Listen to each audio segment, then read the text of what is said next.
సొంత ప్రభుత్వంపై కాంగ్రెస్ ఎమ్మెల్యే రాజగోపాల్ రెడ్డి సంచలన వ్యాఖ్యలు చేశారు. సంక్షేమ పథకాలు అమలు చేయకపోవడంపై గ్రామాల్లో ప్రజలు తిడుతున్నారని ఒప్పుకున్నారు.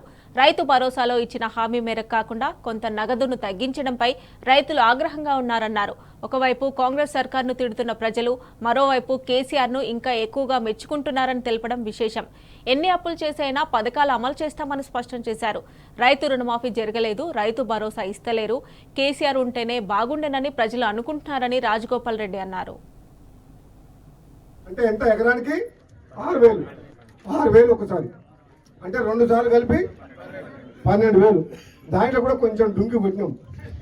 ఎట్లా అంటే 7,500 ఇస్తామని చెప్పినాం, అవునా?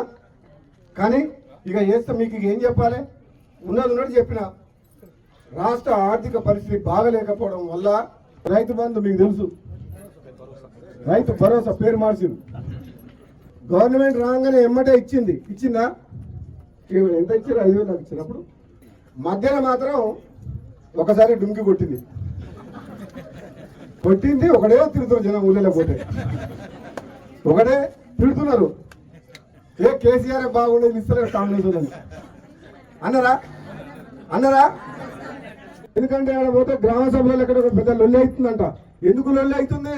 అది మళ్ళీ అదే రుణమాఫీ కాని వాళ్ళు మాత్రం నాకు రుణమాఫీ కాలే, కేసీఆర్ బాగుండే, రైతు బంద్ వేయలేదు, నాకు రుణమాఫీ కాలేదు. రైతులకు మాట ఇచ్చినాం, మహిళలకు మాట ఇచ్చినాం, పేదలకు మాట ఇచ్చినాం. ఎట్టి పరిస్థితుల్లో ఎన్ని అప్పులు చేసైనా సరే మాట నిలబెట్టుకోవాలని చెప్పి అంటున్నాయి.